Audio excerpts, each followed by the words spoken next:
నా పేరు స్మిత. నేను చొంగోల్లో స్టాఫ్ నర్స్గా వర్క్ చేస్తున్నాను. గవర్నమెంట్లో జాబ్కి వచ్చి 2006 నుంచి చేస్తున్నాము. 18 సంవత్సరాలు కాంట్రాక్ట్ బేసిక్లో జాబ్ చేసి ఇది 19వ సంవత్సరము.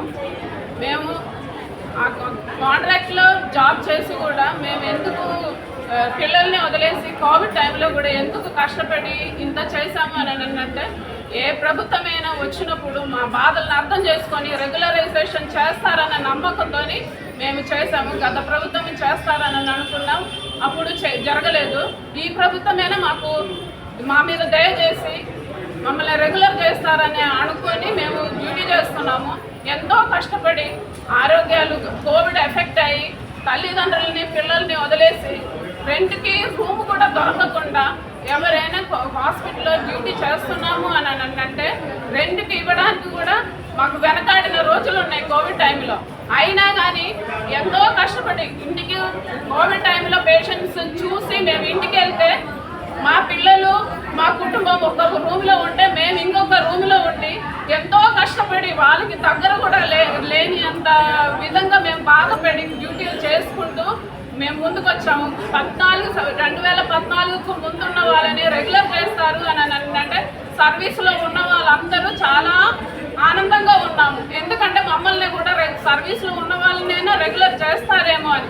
కానీ స్టాఫ్ నర్సులకు మాత్రము చాలా అన్యాయం జరిగింది.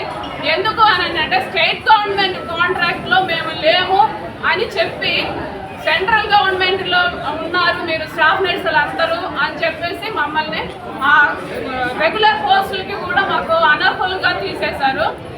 మేము ఎప్పటి నుంచో మేము స్టేట్ గవర్నమెంట్ కాంట్రాక్ట్కి మేము ఎందుకు రాలేదు, మీరు పోస్టింగ్ ఇచ్చింది సెంట్రల్ గవర్నమెంట్కి.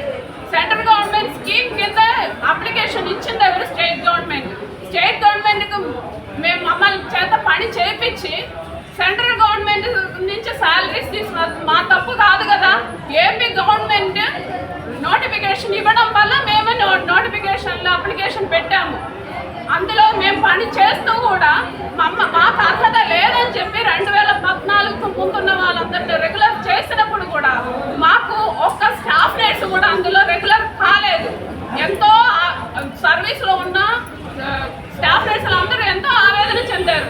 ఎందుకని అంటే మాకు ఏజ్ బార్ అయిపోతుంది, నెక్స్ట్ ఒక అప్లికేషన్ పెట్టాలని అన్నా కూడా మేము అర్హులు కాని టైంలో మేము ఇన్నాళ్ళు 15 సంవత్సరాలు 10 సంవత్సరాలు 18 సంవత్సరాలు సర్వీస్ ఉన్న వాళ్ళు ఎలాగా ఇప్పుడు ఎంత బాధపడి నెక్స్ట్ పోస్టింగ్కి కూడా అర్హత లేకుండా మేము ఎంత బాధపడి ఉంటామని అనేది గవర్నమెంట్ ఒకసారి ఆలోచించండి. ఇంకా కనుక మాకు రెగ్యులర్ పోస్టులు ఇంకా ఇవ్వకుండా ఇలాగనే చేసే ప్రతి ఒక్క స్టాఫ్ నర్స్ పోస్టులు అనేది కాంట్రాక్ట్ బేసిక్లు తీస్తూ ఉంటే మేము ఎప్పుడు రెగ్యులర్ అయ్యేది? ఆ కాంట్రాక్ట్లోనే మేము రిటైర్మెంట్ అయ్యే పరిస్థితికి తెచ్చుకుంటున్నారు. ఆ కాంట్రాక్ట్లోనే మేము ఇంకా రెగ్యులర్ అయిపోవాలని మాకు జాబ్ సెక్యూరిటీ అనేది లేకుండా పోతుంది.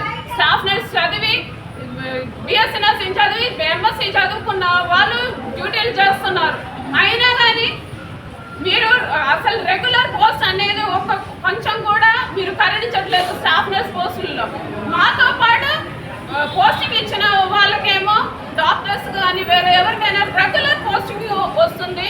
మాకు 2020లో రెగ్యులర్ పోస్ట్ అని చెప్పేసి నోటిఫికేషన్ వేసి నోటిఫికేషన్ అప్లై చేసిన టైంలో రెగ్యులర్ కాంట్రాక్ట్ అని మళ్ళీ యాడ్ చేసి ఇచ్చారు. ఎంత దారుణం ఇది! మాతో పాటు అప్లికేషన్ పెట్టిన డాక్టర్స్నేమో రెగ్యులర్ పోస్ట్కి వాళ్ళకి ఇచ్చారు. మాకు దానివల్ల ఆనందమే. కానీ మమ్మల్ని 2020లో ఇచ్చిన అప్లికేషన్లో రెగ్యులర్ పోస్ట్ అని ఇచ్చి కూడా మమ్మల్ని మోసం చేశారు. ఈసారి అయినా ఈ గవర్నమెంట్ అయినా మా మీద దయచేసి మమ్మల్ని రెగ్యులర్ చేసే విధంగా మా ఆవేదన ఏందో అర్థం చేసుకునే విధంగా మీరు ముందడుగులు వేస్తారని మేము ఎందుకు చేస్తున్నాను.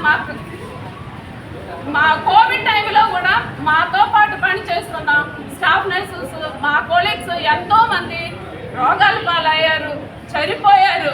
ఎటువంటి ఎక్స్క్రీషన్ వాళ్ళ కుటుంబాలకి లేవు. ముందు వాళ్ళ ఫ్యామిలీ కాంట్రాక్ట్లో చేస్తున్నారు కాబట్టి ఎవ్వరికి ఎటువంటి సహాయాలు అందలేదు.